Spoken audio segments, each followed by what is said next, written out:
Back to Steiny and Guru on 95.7 The Game. All righty. I'm looking forward to this. Larry Krueger, our guy, joining us right now. The Larry Krueger Show. Go ahead and tell everybody what you're working on right now, Larry, other than just being on our show. What I'm working on is driving through Pleasanton. Going to go back and watch a little ball and then do some more Niner stuff and just laying low, man. How you guys doing today? We're doing good. I'm looking forward to this talk because we're going to pop around a little. We're going to start with the Warriors, and then we'll get to the Niners. I don't know where you're coming down on how the Warriors get through this period and transition. Whether you want Draymond back, whether you don't want Draymond back, whether you want to trade Poole out, whatever. All I'm saying is that if you commit to the core for another year and it's all about keeping a window open, doesn't Chris Paul make a little sense if you could get him here? Gosh, I mean, it's interesting, the idea of playing Steph off the ball, but do you really want Chris Paul? And you're getting ready. I mean, guys, better than anybody. I mean, these basketball seasons are marathons, and it's a war of attrition. Do you really feel like Chris Paul is going to be healthy in May and June of next year? I would say that's 50-50 at best. I mean, if you're going to take the ball out of Steph's hands, I'd rather do it for somebody younger than Chris Paul. Yeah, I'm with you, Larry. Steiny set me up to start the show, and I bit, and I went off about, that. You can't count on them when it counts. But let me ask you this, Larry. What did you make of Steve Kerr and Draymond on Dre's podcast?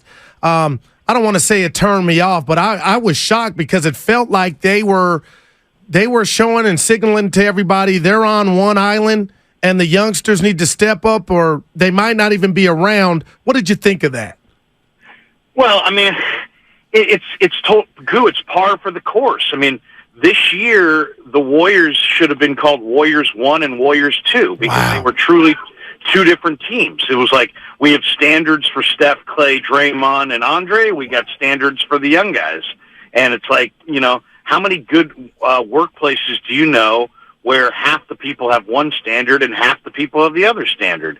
And I'd like to know how's the rapport, how's the chemistry in an office where you've got two standards for the employees that have been there for 5+ years and the employees that have just arrived. I mean, I don't know that that's healthy, to be honest.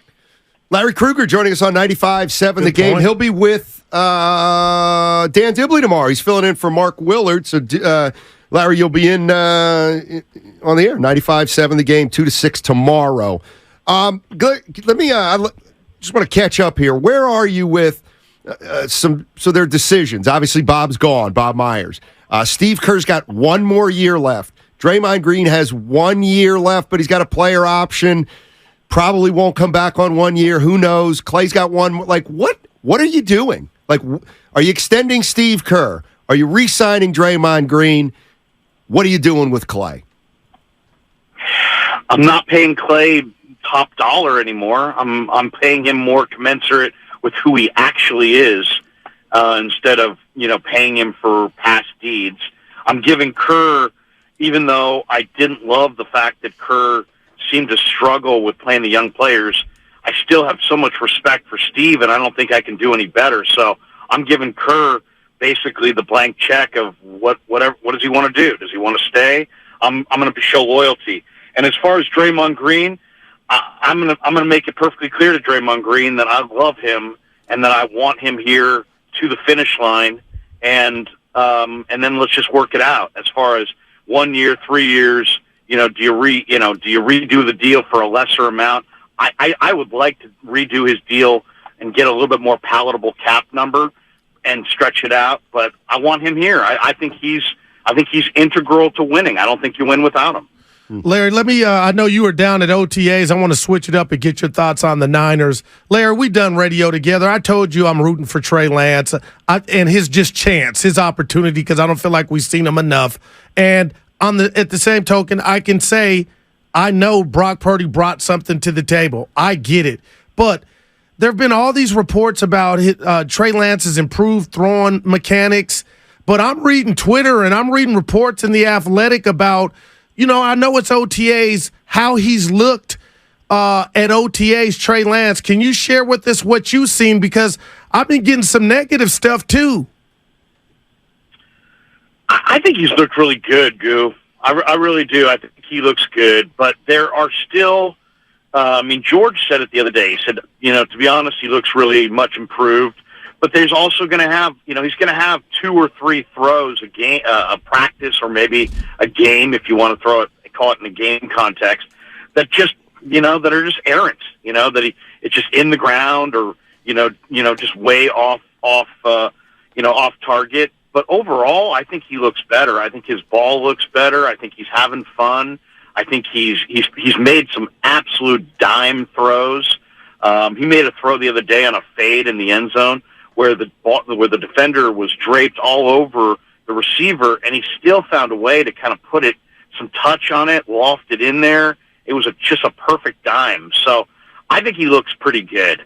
I think one thing, though, we have to get our arms around is that the evaluation is ongoing and it's constant. And it's not like, people always say, well, he's only played 4 games. He's played 4 games, but he's been in the organization now for a number of years. They're evaluating him in everything that he does in practice and all that stuff. Even though I'm not a big practice guy, I think that's part of the evaluation as well. So to us, we've seen him in really limited time, but they've seen more of him. But it doesn't make sense to me to get rid of Trey Lance unless you're getting something that helps you win the Super Bowl this year. Otherwise, what's the mad rush? I don't get it. Larry Krueger joining us on 95.7 The Game. He's the host of The Krug Show on YouTube, and he's filling in for Willard on Willard and Dibs tomorrow from 2 to 6. If I'm looking at the 49er quarterback situation, I'm going to try to be as simple as possible. All right, they've indicated Brock Purdy's the number 1. He's a little banged up. If he's ready for week 1, he'll start. If he's not ready for week 1, Trey Lance will start. And then when Brock Purdy's ready, he'll probably come back and start, unless Trey Lance has been so good, you don't want to mess with that. Like, is it any more complicated than that? Well, there's this other guy named Sam Darnold. Well, 2 guys apparently, right? Yeah. Well, that's the other one too. People are crushing, the people that are talking up Brandon Allen. Yeah, Brandon Allen he's had his moments where he's looked pretty good, and he was the backup to Joe Burrow last year. The whole thing is just bizarre from the standpoint of Darnold's a 1 or a 2, but he signed here to be the 3, and Brandon Allen was a 2 behind Burrow, but now he's signed here to be a 4. So I don't know. What was stated to these guys? What was stated to these guys' agents? Or are they suddenly just being with the Niners is more important than where you sit on a depth chart? It's just let's just say this. There's more there than meets the eye. There's a backstory that we're not privy to, and it's left us all guessing. And I think that's the best way to kind of frame it. Because there's no doubt. I don't know what that backstory is. I don't think you guys do either, but it's clear there is one. Great point, Larry. Let me ask you this. We had the great Warren Moon on yesterday, and Steiny asked him just a great question about, we always want this instant gratification with the quarterbacks, and he brought up Geno Smith, who was left for dead, Larry. I thought he was a bust and done, and now here he is with his new contract. And I thought to myself, because we were talking about the state of the NFC West, and how easy it was going to be. But I looked at Seattle's draft. I look at Walker in the backfield. I look at that playoff game, Larry, here at Levi's. Seattle was up at half. How do you look at the NFC West? And I know Arizona, not too much about them, but I think the Rams could bounce back. But is Seattle real to you? Because they have some weaponry. Well, it's funny. Mike Clay from ESPN did a I saw that. Yeah. Saw that. And he had Seattle ranked over the Niners. The Niners beat Seattle in 3 times last year. Seattle, I was looking at it this way. Where are you offensively? Where are you defensively? Where are you in turnover margin? Where are you in run defense? And Seattle was 24th in the NFL in defense. They were 26th against the run. They didn't do a darn thing to improve against the run, and now they're better than the 49ers, who beat them, who are number 1 defense in football, number 1 against the run, and now Seattle's just better because Mike Clay has some fancy chart with colors. I mean, come on, it's laughable. Seattle or Arizona's, they're checked out. Yeah. Tyler's not going to be there till week 5. They're a non-factor. The Rams have cap problems and an older team. They'll be closer to 500 this year, but they're not a real contender. It's Niners Seahawks, but it's really Niners because Seattle hasn't done anything to improve their run D, and if you can't stop the run, that's all you get. So I love the kid Witherspoon. Seattle's better than the Niners in 2 areas, the secondary and maybe the specialists. On special teams, but every other position advantage 49ers. So I think the Niners are the best team in the division, I think. Niners got better receivers than Seattle? Well, I mean, yeah, I think so. I mean, I personally, DK Metcalf can run a go pattern. Lockett's a tiny little guy. The rookie receivers notoriously do nothing. And look at the Niners. They got Deebo Samuel, Brandon Ayuk, Juwan Jennings, Danny Gray, Ray McLeod, and some of the guys they have. Some of their young receivers, I think, are a little bit more ready to play. So, I do think the Niners receivers are better collectively. Larry, I need your help because Steiny brings up this point, man, and I don't have an answer. I give Kyle all the credit in the world for doing what he did with Jimmy, what he did with Purdy. So you look at this team, I think they're Super Bowl ready, okay? We were robbed of the NFC Championship. I'll leave that there. But can people from afar look at the Niners and say the quarterback spot is their weakness? Like, do you understand that? Because some days I'm like, it's a strength because of Kyle. But if you go name recognition, I get it. There is no Montana. Where are you at on the quarterback position and its strength or weakness for this team?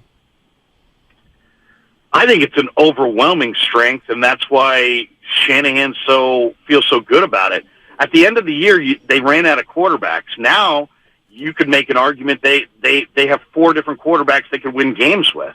And as far as if Brock Purdy can't throw, that changes the dynamic, right? If Brock Purdy's diminished, let's just say this: there's a race in the NFL always when you have a young quarterback, and the race is, can he learn what to do and get up to speed and become efficient before his body gets broken. And, that's still up in the air. I mean, I think Trey still has learning to do. I think Purdy's learned it, but both of those guys have had significant injuries. And so we're just going to have to find out, if they're winning that battle. I think they are, because I think Purdy's going to come back, and I think Trey is not diminished because of his ankle injury, but it's speculative. I understand the people that are looking at the Niners going, the quarterback thing's undecided. It's undecided, but it's not like the cupboard's bare. All right, Larry, I'm going to wait till tomorrow to that's good stuff. Push you on the 49ers are better at the quarterback position than Seattle. But we'll do that during the chain crossover tomorrow.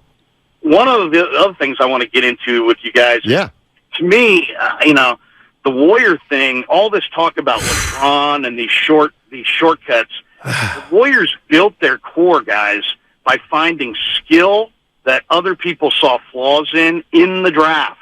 And if they're going to win it again, I think they're going to have to do that again. And so we'll see what they're going to do. You mean like a guy like Draymond? Is that what you're talking about? Well, there's tremendous skill there besides shooting. But, I'm talking about Clay and Steph specifically and Jordan Poole. Oh, gotcha. People saw flaws with those guys and bypassed them, and they all fell further than they should have. I think there's guys that have tremendous skill in this draft that are going to fall right into their lap, but are they going to be shrewd enough talent evaluators to recognize who those guys are and pick them? Go ahead, Goo. Yeah, Larry. He says it doesn't matter. They ain't going to play anyway. I love Larry's takes. I couldn't wait till tomorrow for this one. Larry, what did you make of that presser with Lakeup and Myers? And before you answer, I thought, and I was reading the tea leaves, that maybe Lakeup was penny pinching and he didn't want to pay Bob. I admit I was totally wrong. But what did you make of the production that was that presser And you talk about draft, Wiseman's in Detroit. I hate that. Kuminga's pouting, and I like Moody, but Steiny's telling me if you ain't 30, Larry, you can't play for this Warrior team. Well, I mean, I understand where Steiny's coming from, and Kerr's going to have to make an adjustment and introduce some of these young players in the regular season and stick with it through the bumps in the road. But as far as that presser, talk to me. The irony of that press conference cannot be lost on anybody. The Warriors have the best PR guy in the game, and that press conference was a PR disaster. And that's because Joe didn't listen to his awesome PR man. Wow. Just did what he wanted. And I'm afraid that the draft is going to be the same kind of thing. Instead of listening to his people, he's going to do what he wants. And if Joe does what he wants, I think it's 50-50. If he listens to Larry Harris and his basketball people, I think he's doing well. If he listens to his PR guy, I think he's doing well. When he goes out on his own, yeah, I think it's hit and miss. And I think that presser was proof of it. Wow. That was an embarrassing press conference. Wow. I'm glad I Good asked stuff, him. Larry. Appreciate we'll see it. you tomorrow, baby. Appreciate it, buddy, and we'll talk to you tomorrow. Thanks for coming on. Anytime, fellas.